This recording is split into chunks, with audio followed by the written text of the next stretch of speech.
that intro music before I start talking a little bit there.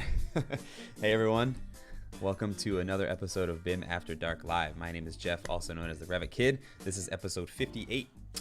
If you enjoy the show tonight, be sure to check out the previous 57 episodes at live.bimafterdark.com.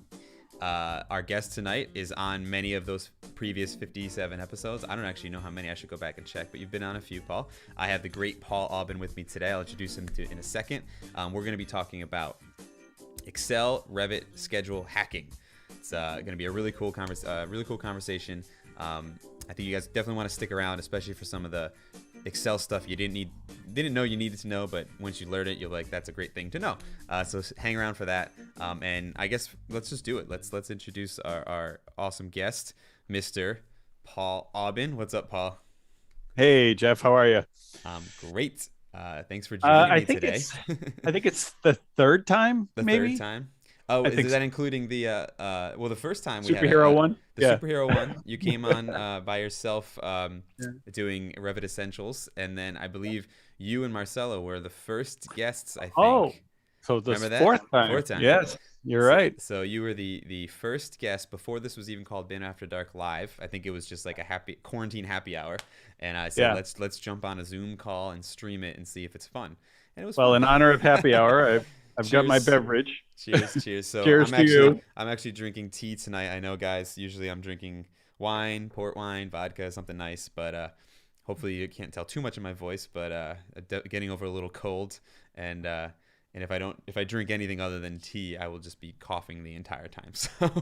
So for your own sake, everyone, I'm drinking tea tonight. Hopefully everyone else has a nice cocktail. I'm looking at the chat.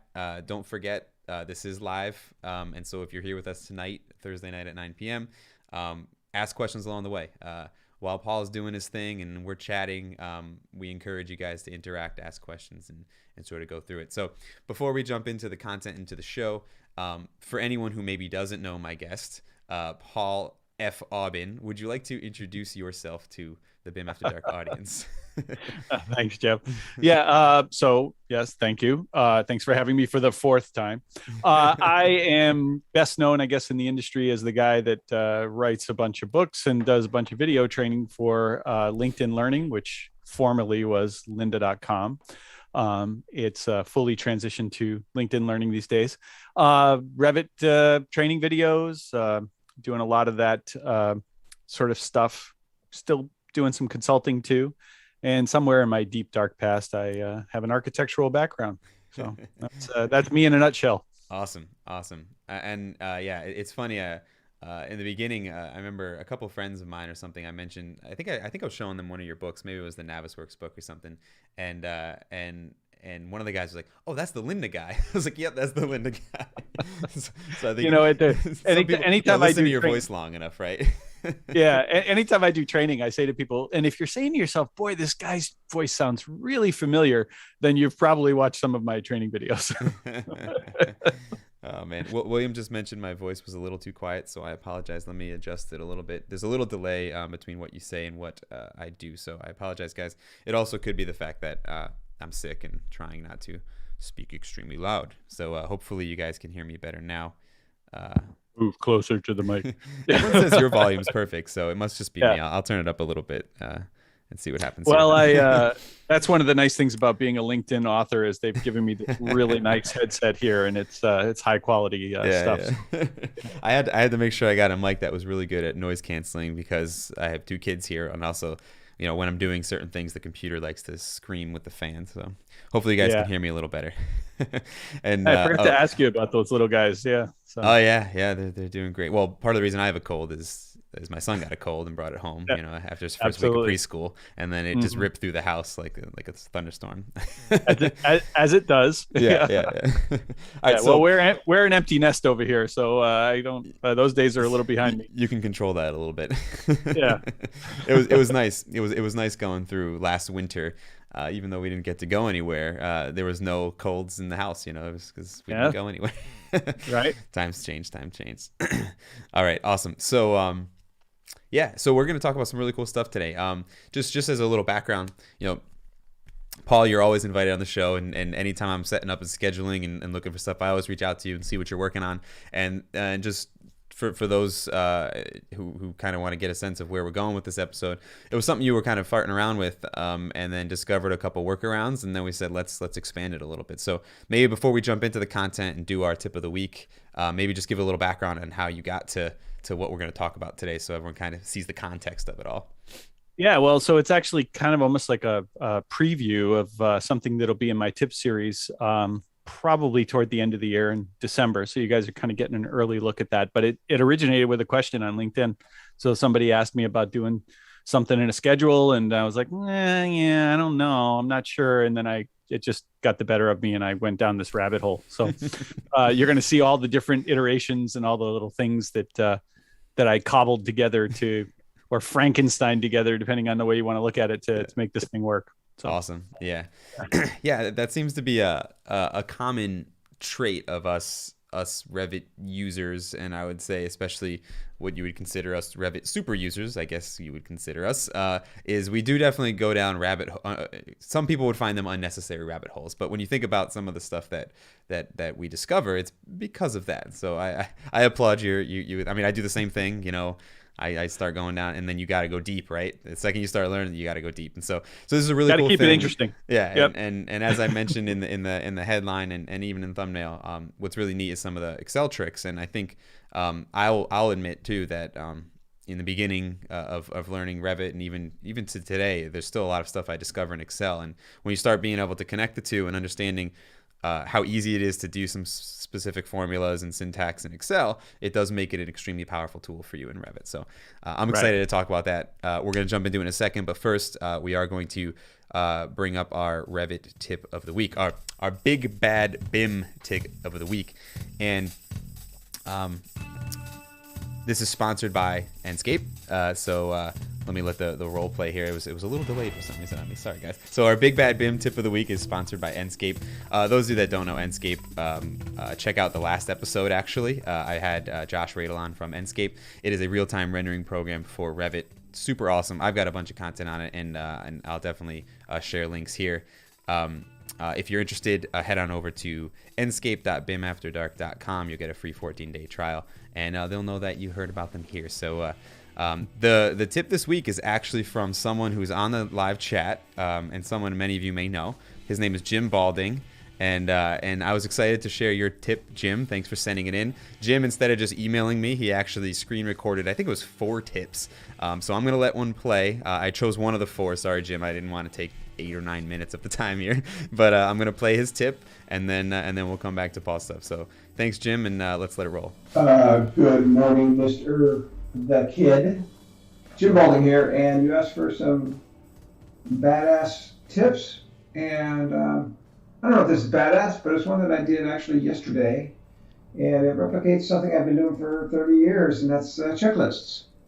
Normally I do in Excel, and I have, in this case, a list of all the rooms in this house, and I like to go through the room and do all the baseboards. So I want to make sure I do them all, get all the baseboards done. Then I come back and I want to do all the electrical, just to make sure that I get everything done in every room. So I'm a checklist kind of guy.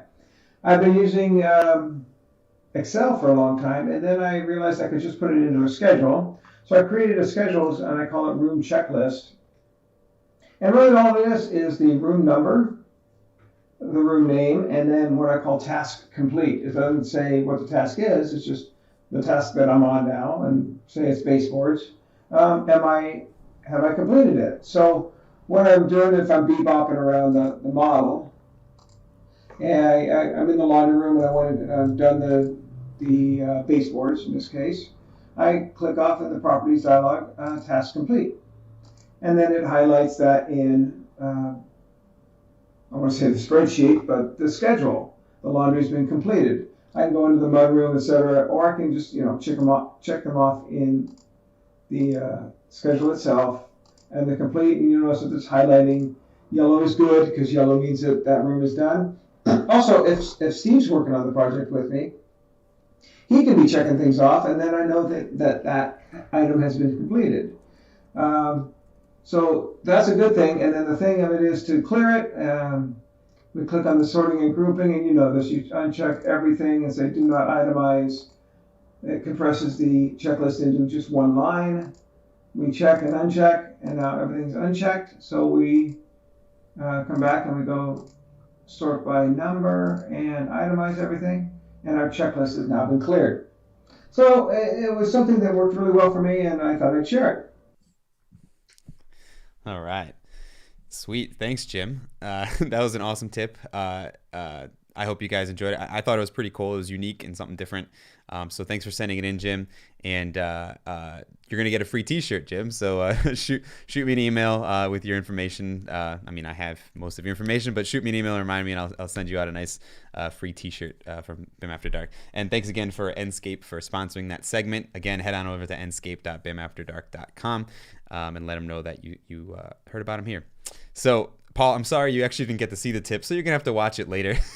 I haven't quite figured out how to make it so you can see the tip at the same time, but it was a really neat idea, and it had to do with schedules and something. Well, I was watching on my other monitor so and reading the subtitles as best I could, but yeah, I'll definitely watch it later. So it was a great tip, and it actually kind of the reason I chose it is it did kind of actually go a little bit with what we're talking about today, because it is a schedule, and it was something that he did in Excel first, and then he decided to use a schedule. So perfect. All right, so thanks again, Jim, and let's jump into it, Paul. So I'm not sure how you want to start the conversation, other than we chatted about it, and then I know you think you had a couple slides that you can go through to sort of introduce it. Yeah. And sort of why the workaround exists. And I do have teed up on my end the other workaround if we have time. Remember we talked about I had a workaround too. Yep.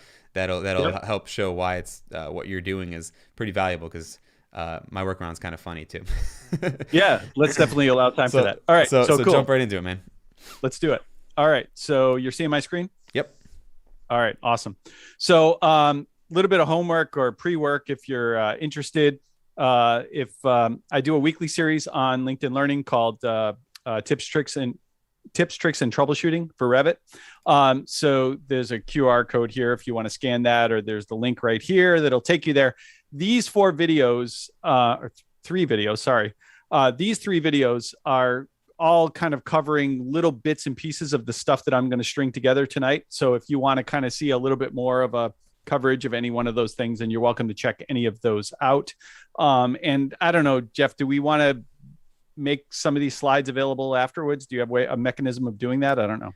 Yeah. Well, if not, just pause the video. The video will exist, right? Yeah. If anyone's interested, let us know in the chat, or even comment on the video when it's published, and I'll make it available on the blog after the fact. If cool. Paul's willing to share, and if people want to see it. Sure. Yeah, we can package some stuff up. So awesome. This was basically the question that somebody came to me, and I've gotten this question before, but they want this, and I'm sure all of you have seen a schedule like this in the past where, you've got some graphics in the schedule for whatever the symbol is. And, the question was simple and innocent enough. How do I do this in Revit? And of course, the basic answer is you can't do that in Revit, right? But then I started thinking about it. I'm like, well, is there I know it would take some workarounds and some hacking. The question is, how awful would the workaround and hacking be in order to pull it off? And so that's kind of, I'm going to, walk you through the story and, how we arrived at where we did. So the main points of discussion, the 3 main things that we're going to kind of Frankenstein together here to make all this work is I'm using a generic annotation. I suppose it doesn't have to be. It theoretically could be a live tag, and that probably would still work with this technique. I just used a generic annotation. I can't really tell you why. It's just what I chose to do because I figured it was the most flexible. But it certainly could be a live tag.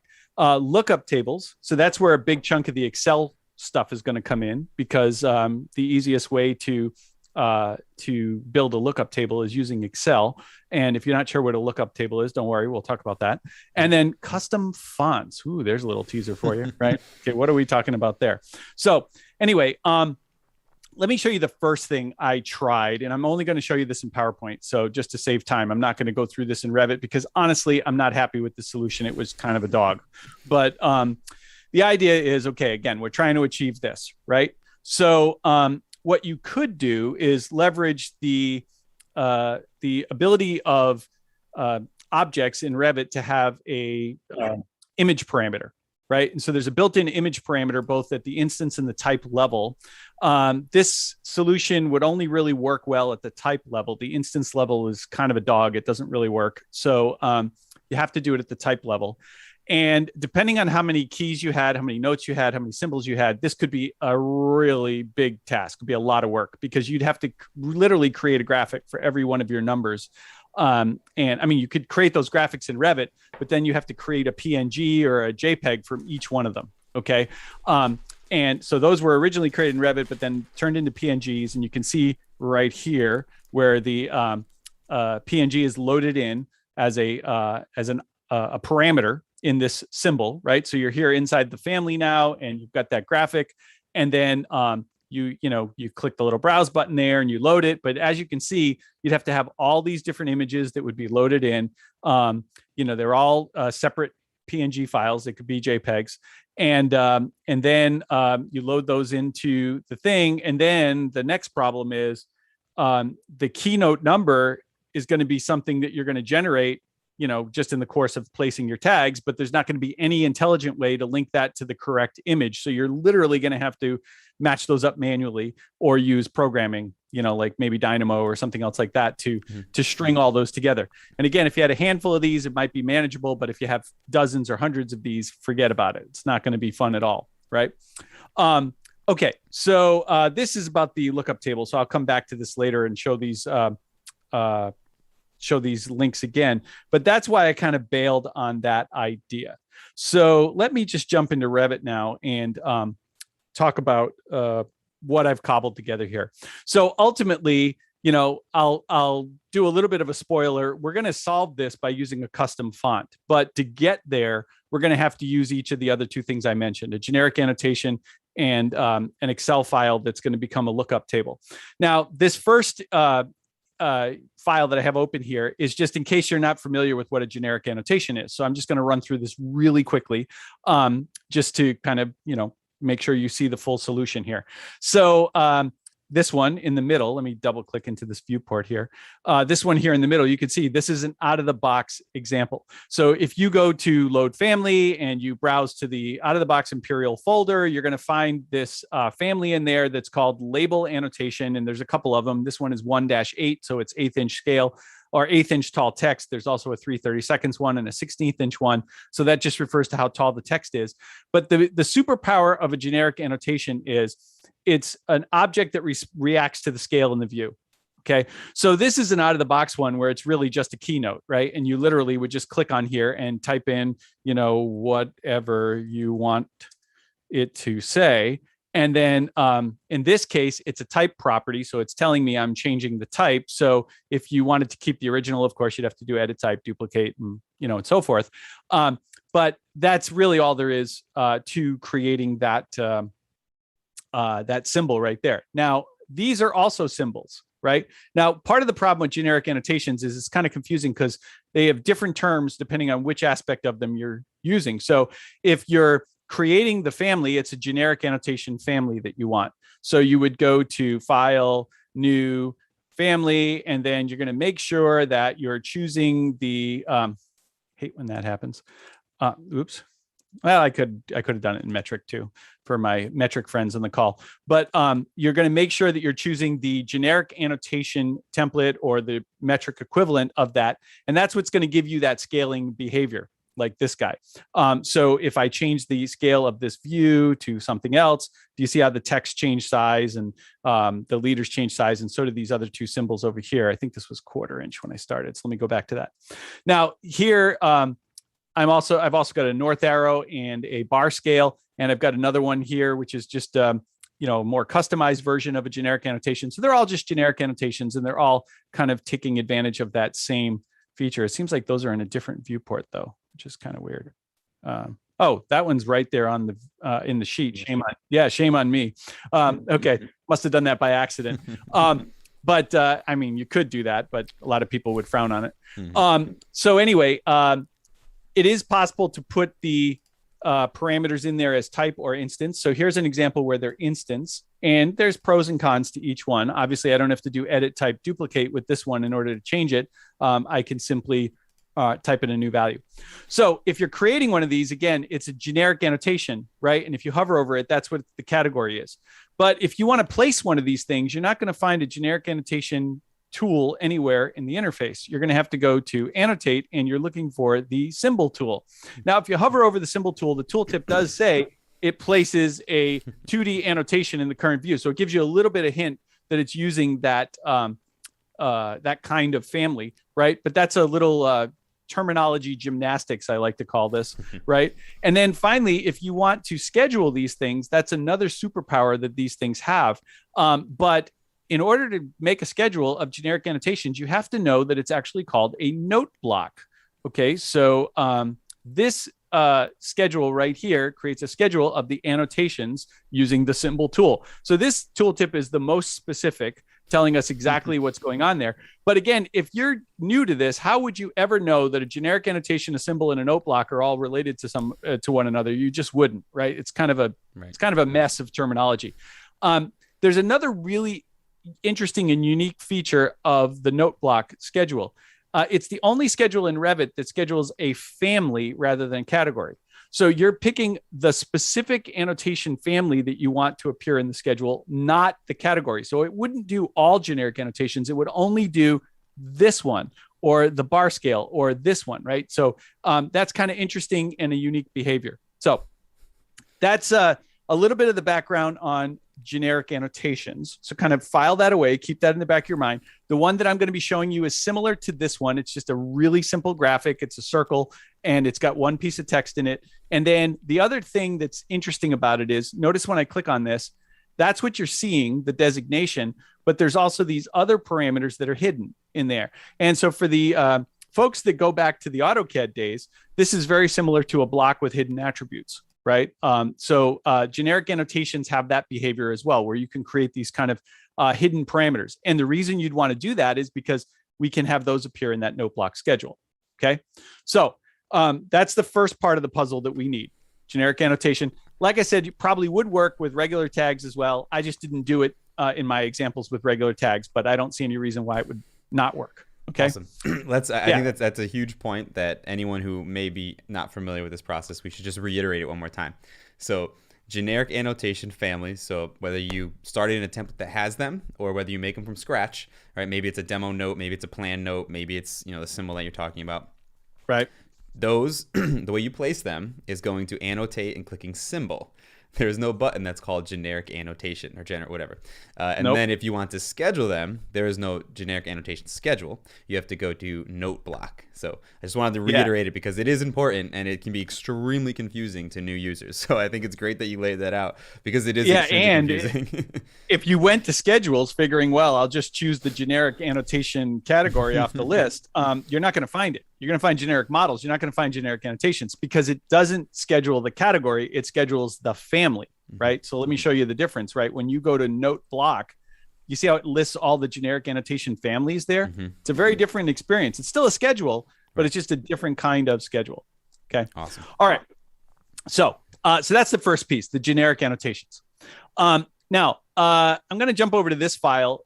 This one here, by the way, the 00 is just in case anybody in the chat asks us a question that we need to come back and show later. This is the one with the graphics in it that we can come back to if we want. And Jeff, I think you said you had a example of something like that too. I don't necessarily have to show it, but it's basically the same idea. It's a generic annotation with a note block. But what I did is I made another note block and I have a web ding of a circle. Right. And then I overlaid the two note blocks. So it always stayed perfectly in line, but you always had to pay attention to both note blocks. Right. You got to put them both on top of each other and be careful. And make sure you don't change the font or the size of either one. But it did work. But again, I was limited there to whatever symbols I could create in webdings, which is pretty limited. And then you also needed to be big enough to fit the font, so that was. Yeah. And the people using it have to be aware of that and make sure that they keep the schedules lined up properly and so forth. Or if they place it on a new sheet, they need to place both. Right. Yeah. Right. Exactly right.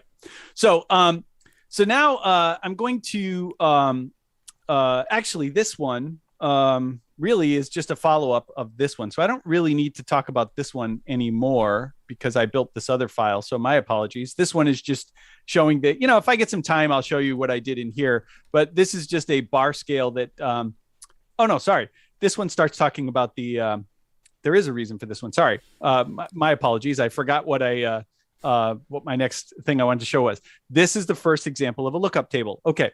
So let me start with what a lookup table is, right? And if most of you on the call are architectural, then you might not have ever really heard of a lookup table or really had a good reason to use it, because the feature was designed for MEP. Okay. So the idea is really simple. Like if you've got a catalog of parts, and if you think about some of the parts that are used to connect pipes or ducts or whatever, they have potentially hundreds, maybe thousands of different sizes that are possible in the product catalog that they're choosing from. So if you got a 3-way T, for example, it could have 3 different diameters on each of those openings in the T, or maybe there's 2 of the openings that are the same diameter, and then the third one's a different size, and so on.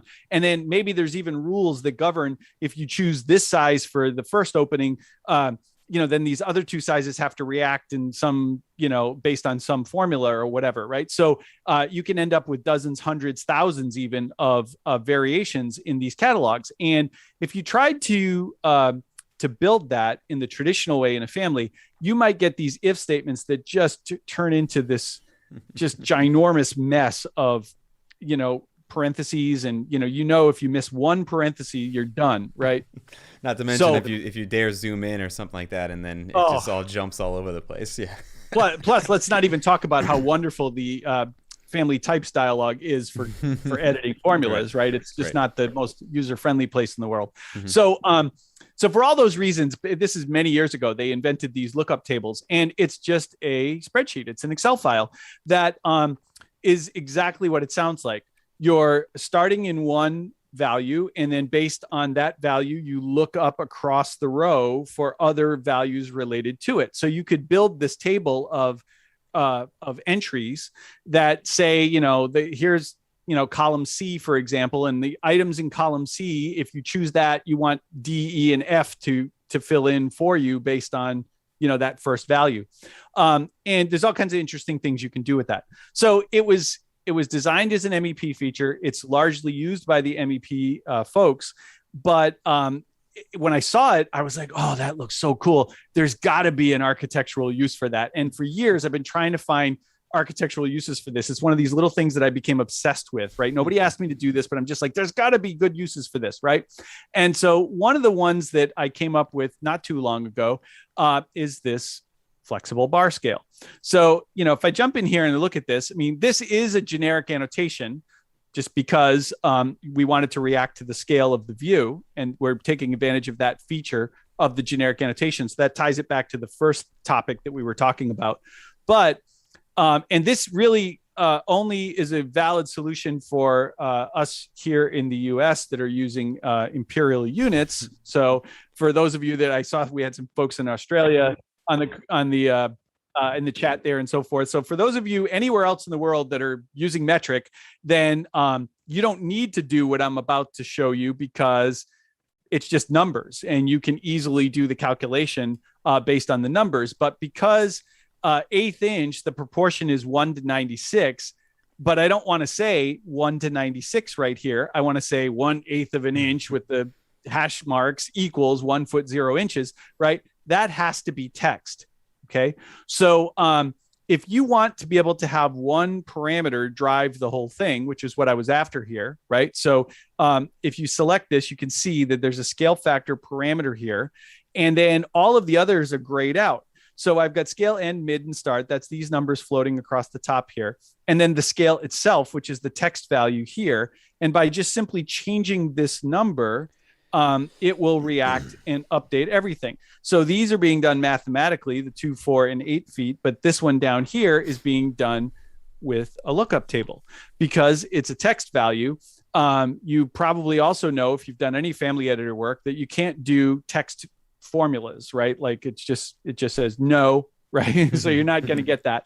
But a lookup table actually can, even though it's advertised as not being able to technically, but there's this little known feature that floated around the interwebs some years ago. And there's a few blog posts, which was what I was whoops, wrong one. which is what I was going to show here. So these two URLs, this is where I first learned about it, the Andikin blog, and that one is MEP focused. But then I also noticed that there's another thread on the Autodesk forums that talks about this. So both of them, if you want to try either of these, kind of explain in more detail how the lookup table works and how you can return a text value using the lookup table. But I'm going to show you that really quickly right here.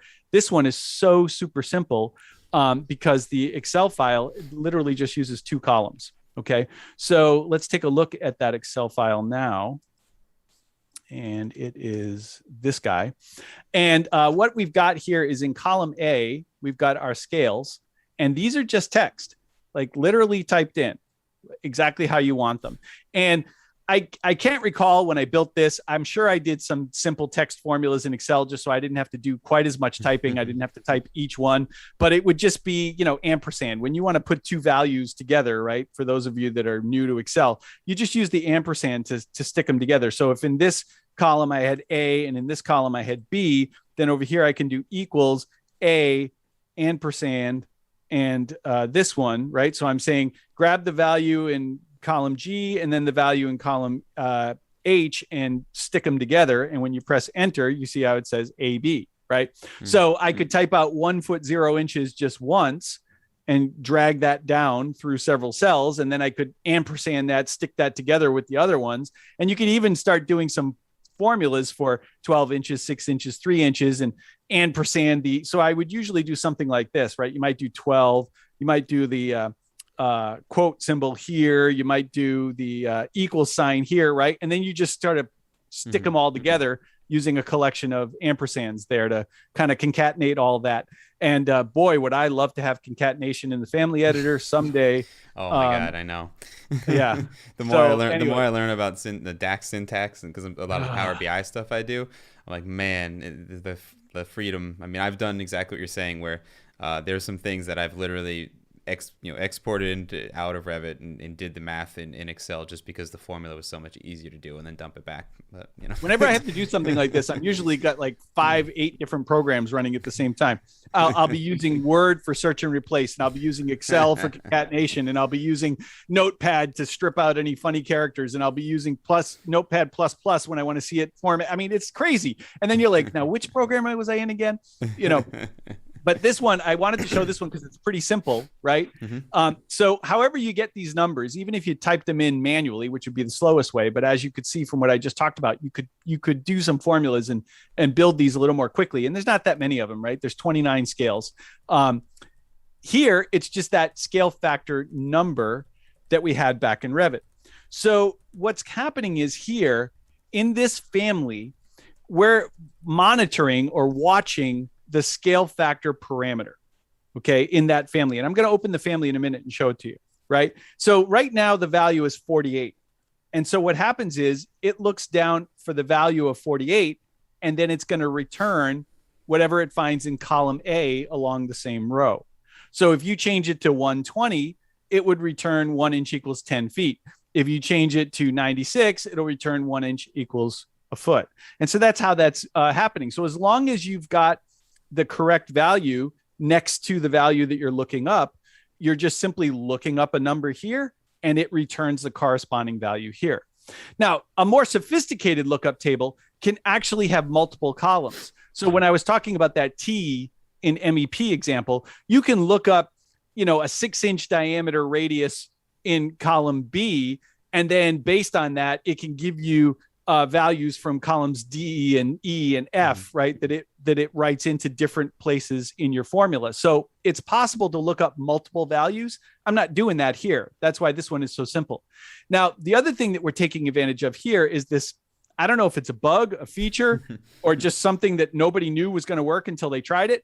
But column A, if you look in the help file, if you look up lookup tables in the help file, column A has no header. So you don't want to type anything in cell A1. Mm-hmm. And then all of the other columns have to be formatted specifically like you see here. So this SF can be anything you want. That's the name of this column. And SF for me just is short for scale factor. Mm-hmm. Then it's hashtag. And then what kind of data is it? So in this case, it's number. So there's only a few built-in objects that work there, number, area, I think, and otherwise it's going to be other. Okay. And then the format. Okay. And it could be, I think you can put inches or feet or meters or just general is what I did here, because it's just, I wanted to just keep it numbers, right? So you can look in the help file to see what's valid in these headers, but you've got to format the headers using those hashtags. Otherwise it's not going to work correctly, but this one needs to stay blank. So the trick is that when you're reporting, normally you would say, okay, report the value from column B and then give me the value in column D, and you would call it by name. So if we called the value in D, something, right? You would actually say something, and it would look for the corresponding value in the something column there, right? But what we do instead is we put empty quotes. And when you put empty quotes, then it goes, oh, well, the only thing that doesn't have a name is column A. And so it actually gives you the value in column A, which is just plain old text. So the way that you trick a lookup table to give you a text value is to just put those text values in column A. So normally you wouldn't do that, and that's not what it was designed to do, but it works. And hey, cool, right? As you saw here, we're getting it to give us this cool functionality. So if I just edit this family, just to kind of complete the circle here. Don't worry about all of this. I don't have time to show you how this was, but this is just a bunch of equal dimensions and stuff to make the graphics work. But I'm going to go right to family types, and you can see those values that were previously grayed out. Now these were easy because that's just math, right? So it's just taking the overall bar length and dividing it by, and I also introduced the scale factor in there. Now the scale factor is this value that I'm using in the lookup table. So that's what's tying everything together. Okay. Now that's the only number that I'm typing in. Then these are just visibility. You can turn on and off different pieces. So that doesn't concern us, but this is the lookup table formula, and it's got to be in that. Let me zoom this. I always zoom the wrong way. Once you scroll, that's it though. Once you zoom, that's it. I know. I've ruined this dialogue. I hate teaching in this dialogue so much. Yeah. That's why right there. Yeah. That's exactly why. Yeah, exactly why. Right. But anyway, I wanted to make it bigger so people could see. So the name of this formula is size_lookup. And then in parentheses, you've got the table name followed by the column that you want to return, which is a little weird to me. Like it's not in the correct order, right? Like the way logically you would say, what table do I want to look in? What do I want to look up? And then what do I want to return? But it's not that way. It's what table do I want to look in? What do I want to return? And then what do I want to return if it can't find it?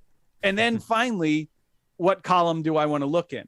And I suppose the reason they do it that way is because you can actually add more columns here. So remember I said something, right? If I write that here, right, I can just keep adding more columns and it will look, in those additional columns. But in this case, again, we're only looking for one here.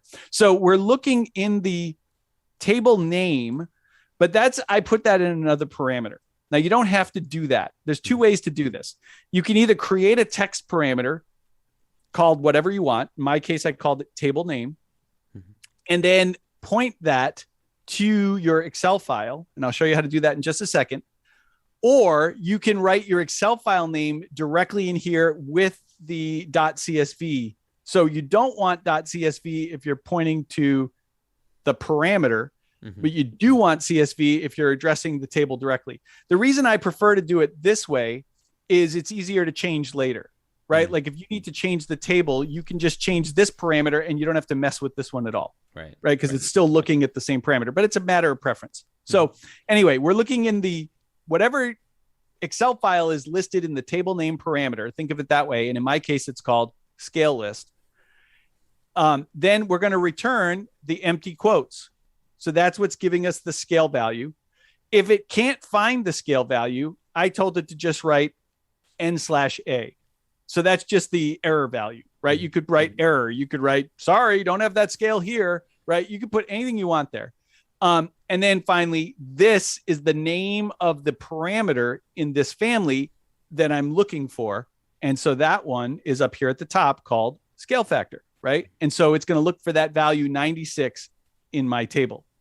Clear as mud, Again, if you follow some of those links that I showed you earlier, you can see a little bit more detailed explanation of how lookup tables work. But then as far as managing goes, here's what I love about lookup tables.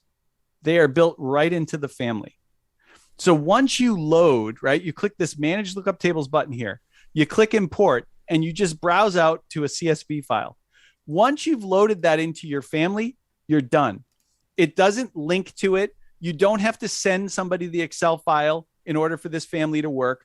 That table literally gets embedded in the family, and the functionality will continue to work. And I love that, because how many times do you send something? Oh crap, I didn't send, like a type catalog, right? Type catalogs are great. And also another Excel thing you can do, by the way, for families. But if you don't send the type catalog along with the family, you're out of luck, right? Like you don't get all the different sizes. So with a lookup table, it's all embedded in. I love that. I think that's awesome. So this actually, I was waiting for this point because somebody did ask a few comments ago. It's not a live link to the Excel file though, right? No. So if you update the Excel file, you have to go into the family and either re-import it, and then you'll get the new value. So that's good. And somebody had the question. Thanks. I forgot who asked it. Sorry, somewhere up there. But that's a great question. So the benefit you're talking about is that it bundles it in the family, so you don't have to worry about keeping it together. However, if you wanted to update it, you would need that lookup table. There's always a pro and a con, right? But I believe you can export it from the family, right? Yes, you can. So you still don't necessarily need it packaged with it. It actually is there. But let's say you got a family from somebody else and you inherited that family and you don't have the original Excel file, but it's got hundreds of values in it. You don't want to recreate it from scratch. Right. So you click export. It'll export it out to an Excel file. Then you edit it and then you re-import it back in. So, awesome. And by the way, you can load as many as you want here. So if you were doing a super complicated family where you wanted to have this parameter address this lookup table and this other parameter address this other one, you could totally do that, right? So I've never built one that complicated, but it's totally within the possibilities here. Okay. Awesome. So anyway, this is a really simple example of using the lookup table. So I wanted to start with that. Okay. So that's part 2 of our little pieces that we're kind of chunking together here to make the solution work, right? So I'm going to close this family. No need to save it. And if we get time, I will show you the other piece of this, which is a Dynamo script, which reads the scale off of viewport and sets the scale factor for me so that I don't have to do it manually. Because right now in its current stage, I would have to do it manually because there's no way to get a family to just tell you what scale its view is. Generic annotations do it somehow under the hood, but we don't have access to that data unless you use Dynamo. Dynamo does see that data. So, and actually, I think it takes a package, if I'm not mistaken, to recall that data. But anyway, if you're comfortable with Dynamo, then it would be a 2-step process. Then you add your bar scales and then you run Dynamo to update all the viewports. But unfortunately, there's no way to make that happen automatically, right? So you can see that right now, this is the wrong scale, right? This is 1/2 inch and that's 1/4 inch. The only way I could do that is either manually set the scale factor or run the Dynamo script to fix it. Okay. You were going to ask something, Jeff? I think no. Okay. I was reading a chat and it seems like people are excited about the lookup table. I was saying in the chat, like, once if you've never seen the lookup table, didn't even know that button existed in Revit, like just seeing that alone, I think could be a light bulb for some people. I know when I first did, it's a pretty neat idea. Being able to take this whole big chunk of data. I'm looking at the embed it. I'm looking at the time here, and I would like to. You build Excel so heavily, and I'm feeling like I have very little Excel based on your hype there. But I mean, if I had time, I could show a type catalog too. But it's kind of similar actually. Once you've set up a lookup table, it's the same thing with the hashtags and the column headers, and it's just a list of all your family type values as opposed to and to be fair, I think the benefits of Excel is actually knowing the lookup table, because Excel is just the vehicle to format the data for that, right? It's just a CSV. Edit it. It's how you're editing that data. It's really just a chunk of data. So that's where the important part is. If you want to create these things, and be able to manipulate them. Like for example, going outside the box, you could pull information from your model, right, your project, and create a lookup table and build it into a family, and then pull that back in, and then you have this sort of lookup thing. So you can start seeing how understanding. It's just a great tool to edit lots of data. Yeah, absolutely. Exactly. Right, definitely. because it's so much easier than doing it other ways. So what am I showing you here? This is the third piece now, where I'm going to get into where the custom font comes in. So I'm going to start with a simple example, and then I'll show you the final solution. So if you've ever looked at the out-of-the-box switches, right, these things behave reasonably well because if you actually edit this, that's really just line work, right? So if you flip it around to the other side of the wall, you don't have anything weird or wonky happening because it's just an S, right? But technically, if you look at it carefully, you can see that the top part of the S is a little narrower than the bottom part, and it did mirror. Now, we're not necessarily bothered by that because we're thinking, oh, okay, it's oriented correctly to the wall, and so it's okay, right? But if you had something like this card reader symbol, and if you built that as graphics, then you would have upside down C&R, right? And you wouldn't like that as much. So this is actually text in there. And, if I put it on the other side, right, because it's text, it behaves rationally, right? And it flips the other way. So the same client that asked me to build all of these symbols also wanted one for the button that somebody in a wheelchair can press to open up the door. And they wanted it to have the disabled symbol. And, my first thought was to just, do something with a, of course, it's not going to go to that folder. Why would it? I think I have the folder open already. It would, at first, my first thought was to just draw it as a graphic, right? So here it is in Revit, just, filled region, right?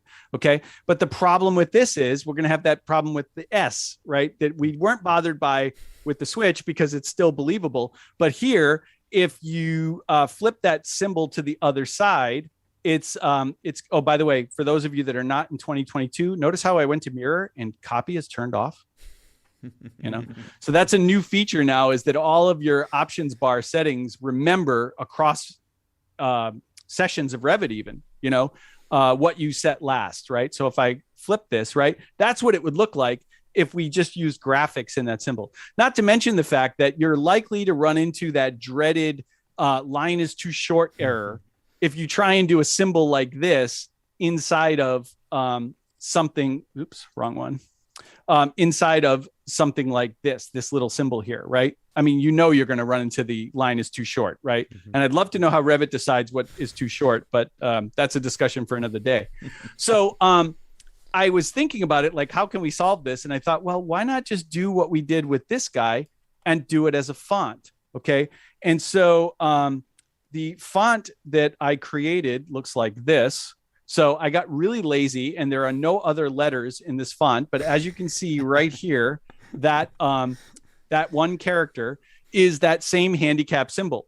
Okay, just load it in. And to do this, there's all kinds of font tools out there. This particular one, I use this website. So if you don't want to become a font creator, you can go to this fantastic.me, and it's actually a website, and you can load, you can build these right online, and it's free. Okay.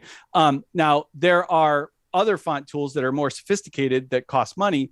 And the one that I did for our second example that I'm going to show you, I actually did on a trial of Font Lab, which is professional high-end font editing software. And I learned just enough to be dangerous in it, and then built my custom font for that one. But this one, because I just wanted the one symbol, basically you have to upload SVG files.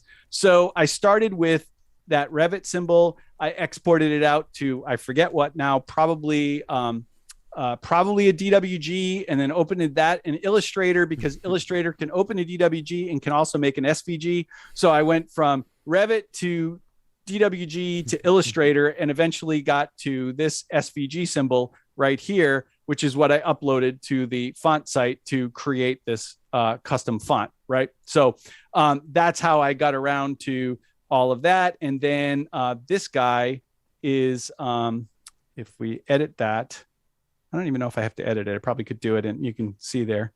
It's but I probably could have done it right in that family. But oh yeah, the label is just XX. Yeah. See, I messed up this dialogue forever now, right? That's exactly what I was saying. I can't stand teaching with the family dialogue. It drives me nuts. I know. So let me do edit type. I think I can do it here. So if I change this, I think it's capital A if memory serves. And then it's got to be the right font. So the font there, that's what I had to do in the family editor. Okay. So the font there is, let's go to plan view, is, it's buried inside. Sorry. It's double nested. Deep. Yeah, it's in there somewhere. Oh, crap. I don't have it in here already. All right. Can't remember if it's label or text. I think let's try it with text. So I think it's capital A that you put in there, and then I'll just kind of position that. But then the name of this font is, I think I called it AEC Symbols or something. So hopefully I've got it installed on. There we go. Cool. Do have it installed on this laptop. Yay, there it is. Right. Nice. So then you load that in, right? It's off center. I realize. Let me just try and make it a little nicer. Load it and close. I'll bring it into this guy. Not going to save. Load it and close. And there, there it is, right? And then we load it and close again. And notes using, not notes, custom symbol. I think that's the one. Going to be in trouble if I chose the wrong one because I didn't save. Yeah. And so now if I, put this over here, right? I mean, you got to fiddle with the centering a little bit, but you can see that it behaves much nicer because it's behaving like text, right? That's awesome. So that's why I did it there with the font. Okay, so finally, we're now at the point where I'm going to show you the final version here, where we're finally at the point of getting to the original problem that we were trying to solve. And I thought back to all these other crazy things that I had been doing, and I was like, what if it was a font, right? So instead of, trying to use images or, overlaying two schedules or any of those other crazy workarounds. What if these values were just the actual numbers and then it was a font? Well, the font I found, I did some research online, and there aren't that many fonts to choose from, but I found this one here called Combi Numerals, and there's a free version and a paid version. So this one you can download for free. It is a commercial use license. So if you just want circles, you can download this one for free. This is the normal font. This is the bold version. I did pay for the full version, which gives you more characters and some other features to the font. But this one only goes to 99. That one can go as big as you want, right? The paid version. It's like $15. It's like nothing. So that's what gave me the idea that, okay, this is allowed me to go forward and test the whole thing out. So you download this font and you install it on your system. But what I didn't want was for folks to have to type in all the crazy characters, because let me just show you the help file that goes along with this font. Jeff was joking with me about like the help file. Oh my God. Let's see, it's in here. Yeah. Right. So, numbers 1 through 9 and 0, you have to use the QWERTY keys. And then 11 through 19, because it's a 1 as the first character, they actually made special characters for those. And so those are accessed with the next row of keys down, A, S, D, F, and so forth. For any other number, for 20 on, it's actually in two pieces. So you get the left and the right. And you either do the number for the left side or you do shift number for the right side. Okay. So to get and the example here is if you want to get 69, then you type the 6 key and then shift 9, right? Which is what? The open parentheses, right? So there's no way you're going to teach your users to type all these crazy codes. Like here, you got to learn about this font. You got to type in all these codes, right? So I was like, okay, it's a nice idea, but it isn't going to work. But then it dawned on me, what's the missing piece? A lookup table. Right? So this is how we tie the whole thing together now. Because if I do all that hard work ahead of time in a lookup table, then folks just put in whatever number they want. They don't have to worry about where the data is coming from. It's just going to reference the correct code and give the correct number as long as they're using that font. So let's take a look at the the Excel file real quick. And this one, I left a working version just so you can see a little bit of my behind the scenes. So here, I just have numbers 1 through 9, and I named those because I was going to use them over and over again. And then here I have the shift values, right? So parentheses and exclamation point and so on, right? And then over here, it's just using formulas. Well, here's the formula, right? So this is just ampersand, right? See how it's just sticking those two together. And then over here, I just pasted them in as text values only. I get rid of the formula, right? So the way that you do that is you grab a bunch of this stuff, you do Control C, and then if I come over here, you come over here and you say paste the values. And that just strips out the formula and just leaves you with the actual text, right? So all of that I copied over here. And this is the lookup table. And again, it's just as simple as the one I showed you before, except that there's just a lot more values in here, right? Because we're addressing, in this case, 99 possible numbers, right? Now, if you buy the non-free version, you can go higher than that, right? But I figured 99 is probably enough keynotes for most people. So this will work, for a proof of concept. And in fact, it did, right? So if we go back to Revit here now, where the hell is Revit? Revit is buried underneath. I just missed it. I always think of Ham, I'll just go around again. Remember in Toy Story, we say, you missed it. Yeah, I'll just keep going. I'll get there. My son just watched the movie for the first time. The first. Oh, that's it. You're going to see it now 100 times. I'm okay with that. Yeah, it's a good one. Right. Yeah. So as I said at the beginning, these are just generic annotations, but they could be other kinds of tags. The number here is 3. Notice that the key number in this case is the letter E, because in the combi numerals font, letter E gives us the circle 3, right? If we look down here at number 10, that's the number, it's pulling up lowercase a. And then down here, if we go to maybe 31, right? That one's pulling up 3 exclamation point to give us 31. Right. And again, I just stopped there because I ran out of notes, but, it could keep going to 99.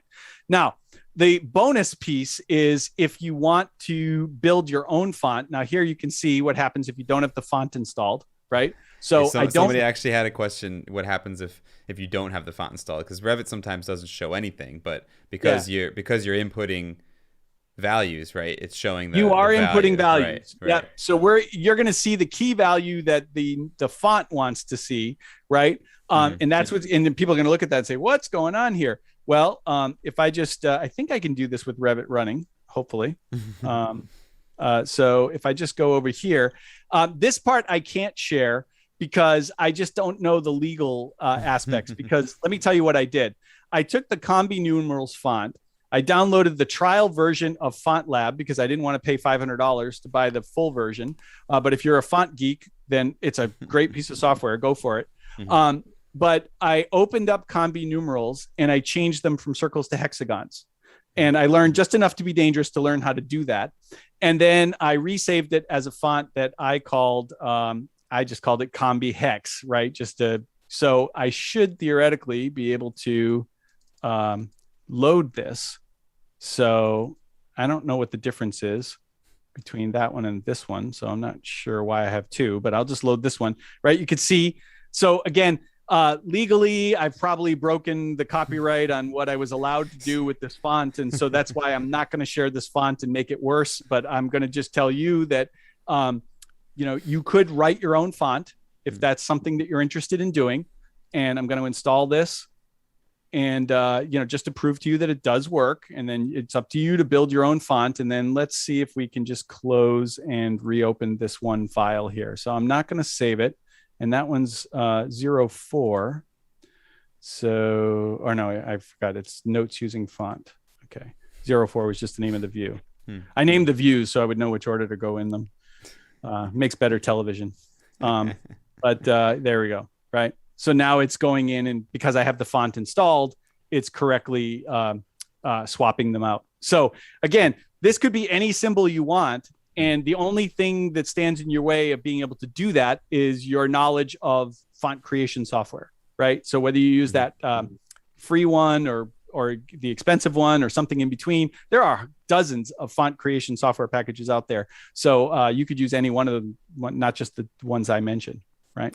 So, I'm sure somebody I've had a gone question. over time. Or No, I yeah, mean, go ahead. don't worry about it. Everyone's Yeah. still engaged. So All right. that was a great story and plot that you created there, getting to the dramatic finish. Yeah, we made it to the finish. Now let's So I'm happy there to was stick a around as couple long people as you want for questions. Yeah. Yep. A couple people asked about any issues with printing or printing to PDF with the custom fonts that you've have you tested that at all? Well, I got a printer right there. Do Let's try it. do you have to rasterize or not? I think is kind of what the question was, and I actually don't think you will have to. In my I don't think so either because it's a font. Yeah, fonts are vector, so.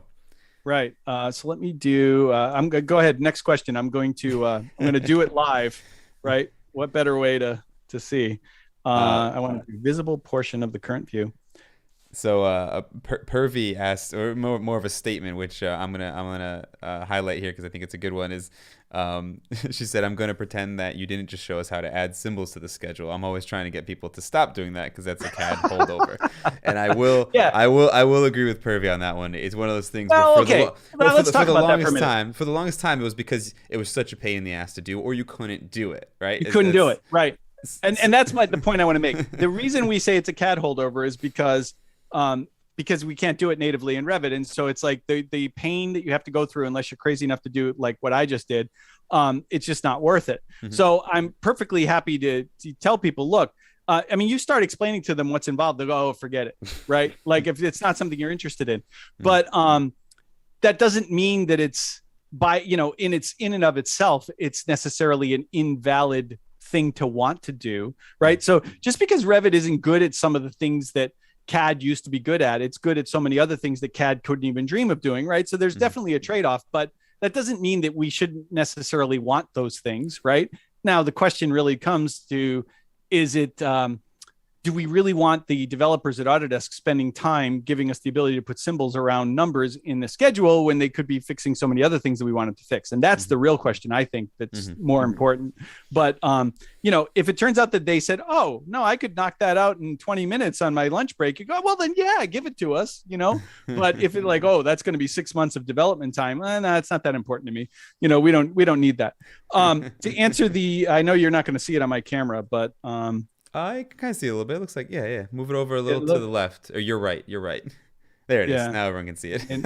It looks really good, I think. So awesome. Yeah, that's great. Yeah, because fonts are vectors, so that makes sense. Awesome. Yeah. Yeah, no, that reminds me of I remember. But it's a valid concern, and I get that. But it's like, I think it's more rooted in the idea that there isn't an easy way to do it. So should we be pulling our hair out trying to do something that is ostensibly a workaround?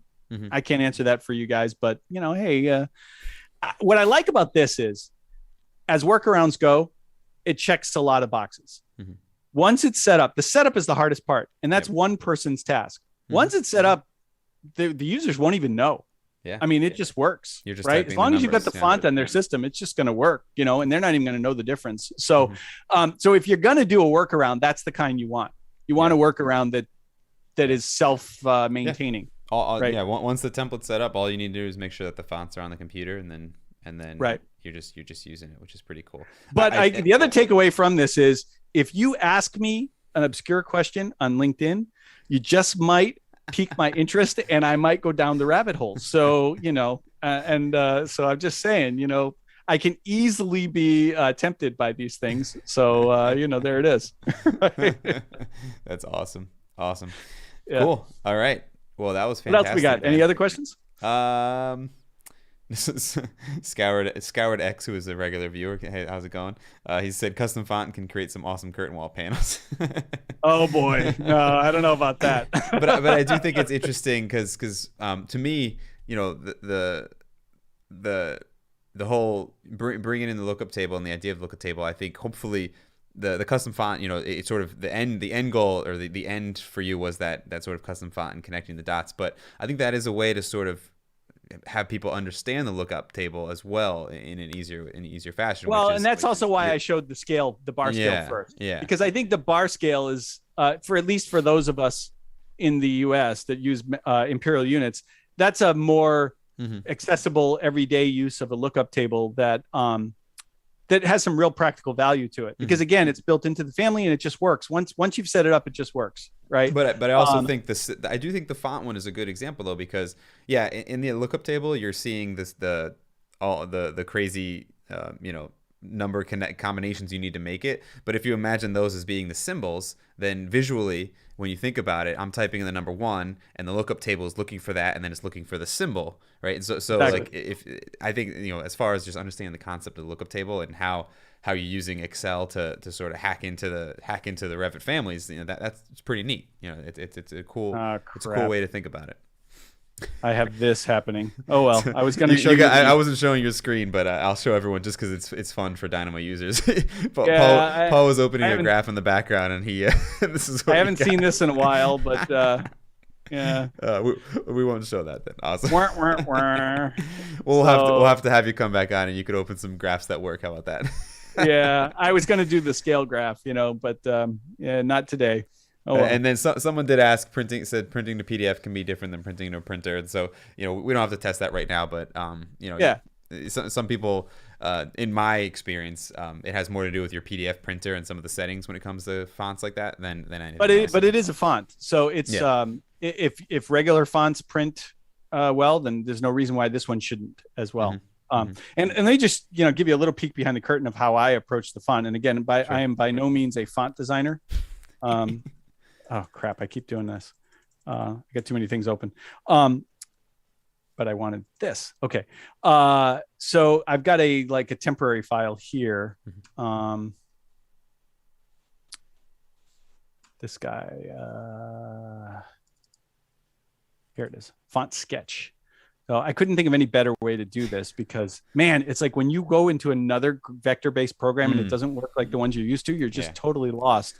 Yeah. And so I was in there and I was trying to do some of the simplest things, like just measure something, or, and I guess fonts don't, why is there nothing showing up here? Oh, it's not done loading yet. I probably broke it now. Oh, it's going to crash in our last few minutes here. If this does load, what you're going to see is I just did a screenshot of Font Lab. Mm-hmm. And then I just kind of worked on top of that to figure out the size of my hex. And then once I had that, I was just copying and pasting it from one glyph to the next. And they don't have a paste all, because I guess in fonts, you probably don't need to do that. Mm-hmm. Like, when would you ever want to paste to all of your glyphs at the same time? Right. But I wanted to do that. Like, there's no paste all. Are you kidding? So I literally had to paste it into each one. Yeah, I think I just froze. That's all right. I do love how us Revit users, we tend to, even like, I'm the same way too. I know how to use Illustrator a little bit, and I know this stuff, but we always we do everything in Revit, and then we try and get it into the programs we need. Yeah, so we draw it in Revit, export it to CAD, open it in Illustrator, save it as SVG, then open it in the program. I draw all kinds of things because we like in Revit, authoring in Revit. That is our tool of authoring. Yeah, absolutely. Awesome. So awesome. Yeah. All right. So I think that's it for the major questions, and we're at about 10:10, so we'll wrap it up here. Yeah, and since I'm crashed anyway, then this is a good time to stop. Since your computer is about to blue screen on us, we'll wrap it up here. Yeah. Well, thank you, Paul. That was awesome. I hope you guys enjoyed my pleasure. It. I enjoyed the way you laid it out, and especially the lookup table and the Excel piece, because again, my whole thing and why I love of this story is it's a obviously, getting to the end was great, but there's a lot of great lessons in between, and just showing the lookup table, hopefully it was valuable to some of you guys. So that's why I wanted to show it too. I kind of agree that I strung together a bunch of things that have been interesting to me over the years, and I was like, wow, this is a fun story to tell. So I think, awesome. Hopefully people can apply it to something more practical or more useful to them. For sure. Awesome. Well, thanks for joining us tonight, Paul. Again, for those who don't know how to get a hold of you, what's the best route? My website is the easiest, paulaubin.com, or the two platforms I'm active on are LinkedIn and Twitter. So awesome. And I'll put links to all of your social feeds and everything like that. So thanks again for joining. I'm sure you'll be back. We'll figure out something fun the next rabbit hole you go down, and we'll share it with the world. I actually have been doing a lot. You mentioned Enscape at the beginning. I've been doing a lot of that lately, so maybe I'll get permission from the client to show some of that. So awesome. Yeah. Awesome. We love our Enscape around here. Awesome, man. Well, thanks again for joining us, Paul. I appreciate it. Sounds great. Everyone else, thanks for joining us tonight. I appreciate you guys. Make sure you subscribe to the channel here on YouTube so you get updates when we go live. We're basically going to be Thursday nights at 9 p.m. I think there's only 1 or 2 that are going to be scheduled at different times. But otherwise, Thursday nights at 9 p.m. Subscribe to the channel here. Thank you, Enscape, for sponsoring the tip of the week. I appreciate it. Thanks again, Paul, for joining us. And with that, I bid you all adieu. See you later and have a great weekend. Thank you.